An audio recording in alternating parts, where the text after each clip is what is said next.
पूरी नहीं होगी। अच्छा, मैंने उन्हें कहा जी अच्छा मैं चेक करता हूँ। अब मुझे समझने लगे इसका तरीका क्या। तो एक दफ़ा मैंने क्या किया कि मैं भेस बदल के दाता दरबार लाहौर पनागा चला गया। जब मैं वहाँ पे पहुँचा तो मैंने मास्क सास पहना हुआ था, सर पे टोपी भी पहनी हुई थी।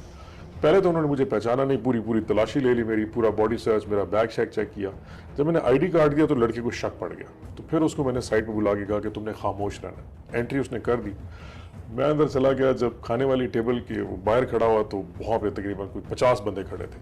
तो उन्होंने कहा जी अब 20 बंदे आ जाए। वो दौड़ के अंदर गए, मैं फिर पीछे रह गया। 10 मिनट और इंतजार किया, 15 मिनट बाद वो खाना खा के बाहर आए, फिर और लोग गए, मुझे धक्का लगा, मैं फिर पीछे आ गया। वहाँ एक वेटर खड़ा था, उसने कहा भाई थले बह जा। तो क्या नहीं थले बह जा। अब मैं उसकी शक्ल गौर से देख रहा था, उसे पहचाना नहीं था। मैं जमीन पर बैठ गया। थोड़ी देर मुझे कहता है साइड के होकर बह जा, सारी जड़े ना सालन तेरे डोल जाना चाहिए। मैं हैरान परेशान। उसके बाद कोई आधे घंटे बाद मेरी बारी आई। अंदर जब मैं गया तो वहाँ पे इतनी सारी हड्डियाँ पड़ी थी। तो मैं कहा यार इसको तो हटा ले। कहते आप नहीं कर सकता तू।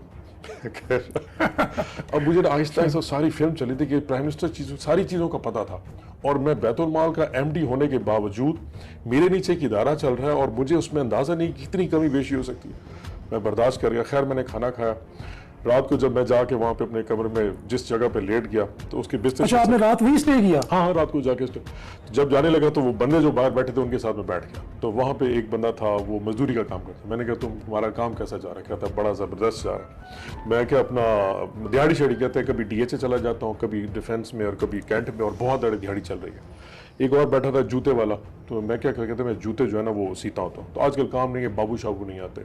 एक था जो उर्दू बाजार में लोडिंग अनलोडिंग करता था, जी आजकल काम नहीं है। सो मिक्स फीलिंग थी, लेकिन सब एंड पे कहते थे आपने इतना क्या तारुफ कराया कि मैं कौन? मुझसे ने पूछा तुम क्या करते हो? मैं कहा मैं दर्जी हूं। तो क्या काम? मैं कहा ये जो बलोची शलवारें है ना, ये मैं खास तौर पे सी लेता हूँ, देखो ये इतनी सारी वालों वाली से। तो एक वो लड़का था, मुझे कहते तो नौकरी के लिए? कहता मैं कहा मैं नौकरी से। तो कहते शादरा में चलते हैं, वहाँ बड़े दर्जी हैं, तो तुम्हें मैं काम सुबह दे। उससे मुझे नंबर शंबर एक्सचेंज करके सुबह नौकरी का भी वादा कर लिया। तो एक और बैठा था, उसके सारे जिस्म पे ना छिद्रोड़े से पे। मैं कहा तुम्हें क्या हुआ? कहता है कल रात में सोया था, वहाँ एक जो 50 रुपए में चारपाई मिलती है, उसमें साथ में मच्छर थे, इस वजह सारा जिस्म उसका खूनो खून था। कहते हैं शुक्र अल्हम्दुलिल्लाह कि आज मैं इधर आ गया हूँ, इज्जत से सोऊंगा, कल पता नहीं यहाँ जगह मिलती, क्योंकि वहाँ टोटल अलाउ 100 लोगों को किया जाता है, इससे 10 स्पेस नहीं होती। खैर वो रात गुजर की, रात को मैं भी उनके साथ सो गया। रात को लोगों ने बड़ी कहानियां सुनाई, लेकिन जो भी कहता था ना वो इमरान खान साहब के लिए लिटरली दिल से दुआएं करता था। सुबह एग्जैक्टली पूरे 5 बजे जैसे प्राइम मिनिस्टर ने कहा था, मुझे 5 बजे उन्होंने मेरा ना बेड खड़काया और मैं भी उठ के बैठ गया। उठो जी उठो, नाश्ता आ गया। मैं हैरान। मैंने कोशिश की 15 मिनटों से 15 मिनट बाद फिर मुझे उठा दिया। खैर आखिर मैं बादल नख्वास्ता 5:30 उठा, नमाज पढ़ी और नमाज पढ़ के नाश्ते की टेबल पे आ गया। वहाँ पे वो पानी की तरह चाय थी और मैं ये परेशान, मैं शुक्र है ये प्राइम मिनिस्टर को पता नहीं लग गया कि इसमें चाय जो है ना इतनी पत्ती होगी। और वहाँ पे छुरी कांटा, छुरी भी नहीं थी, वो ज़्यादा उन्होंने जैम शैम दी। मैं कि इसके लिए कोई छुरी? कहते छुरी नहीं, हाथ ला लो।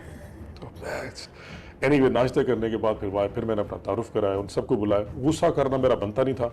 फिर मैंने उनके इश्यूज़ को सुना, एड्रेस किया। लेकिन बात जो बताने की है कि अगर एक मुल्क का हुक्मरान बैठ के इतनी छोटी छोटी निटी ग्रिटीज के लिए आपको कन्वे कर रहा हो और आप उस पर परफॉर्म कर रहे हो या ना कर रहे हो, ये आपकी अपनी सलाहियत है। सो मैं खुद को बहुत खुशकिस्मत समझता हूँ कि मैं एमडी बैतुल माल था उस हुक्मरान के नीचे, जिसकी रूह, जिसकी सोच हर उस शख्स के तो लिए। मुझे वो रियासत मदीना वाला जो कॉन्सेप्ट देते हैं, इतनी कहानियां सुना सकता हूँ कि एक दिन प्राइम मिनिस्टर साहब पिंडी एक बाजार से गुजरे, एक नवंबर की रात थी और इन दिनों सर्दी बहुत पड़ी।